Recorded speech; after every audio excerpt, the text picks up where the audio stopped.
is Tony Poulos at Mobile World Congress in Barcelona. Today I have with me Justin van der Lande, who is a Principal Analyst at Analysys Mason. Justin, welcome. Good to have you here and good to see you again. Good to be here. You and I are very much billing people, and there's a lot of discussion going on in the billing arena at the moment. What do you think is the biggest billing challenge that the telcos are facing today? Well, I guess the biggest billing challenge they're facing today is about trying to hook up the new service types. And analytics is driving a huge amount of differentiation in the market, and the need to link that through to policy management and come up with some very creative billing opportunities is really stretching what current billing systems are doing. So these are all being stretched and pulled in all sorts of directions. Yeah.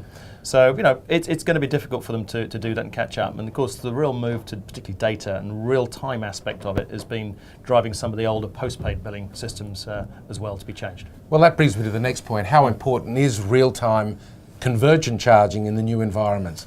Well, of course, it's extremely important. All the new service types really have been relying on a sort of underlying change to the technology. Post-paid billing is obviously still going to be there, but a lot of the new services require this real-time element, which of course causes them to be convergent.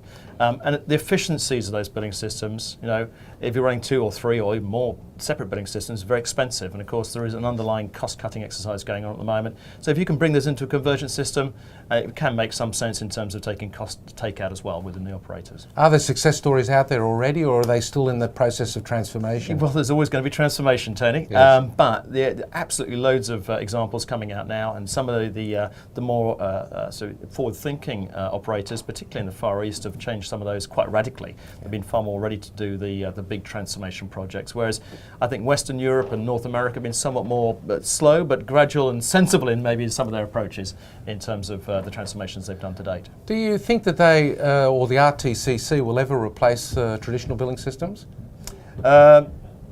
Yes, pretty much. I think at some stage it will do, yes, is the short answer to that one. But yeah, the billing systems stay in play for a long, long time. Doing a transformation is not a simple exercise. It's people equate it to doing open heart surgery whilst running a marathon, right? It's dangerous, and if it goes wrong, every single one of your customers will know about it. It's absolutely fatal to you. So these things take a long time, and they're very expensive items which people have purchased and built up over time. And to change them is not a simple exercise at all.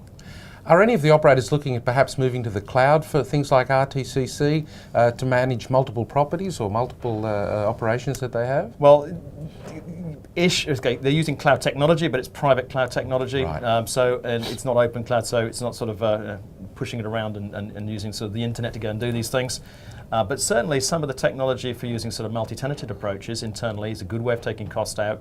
And so yes, the technology, yes, but in a private cloud environment, so it's controlled by the operators. So we're in the middle of this massive transformation. Is it all being driven by data and monetizing data, or are we just growing up a little bit and looking at outside services as well? Well, I suppose there's lots of factors in play here. So yes, there's certainly a amount of growing up going on, but I mean, these are quite mature businesses we're talking about here already. Yes, data has been a catalyst. LTE is quite often a catalyst to go and look at billing systems, for example. Yes. But I think fundamentally what's changing is that there's still a lot of cost in the business, and we're seeing, over time that there is a pressure building up to take cost out of telcos. Yeah. And as they mature and and this sort of goes on, it's just one of the systems which they have to look at and consider as to how they're going to take that cost out. And if you've got multiple billing systems, clearly from an operational perspective, there's cost involved with that. So yes. It's starting to be effective from the bottom line. Well, Justin, it's a great view on a particularly interesting part of our market. Thanks for being with me today. Thank you, Tony.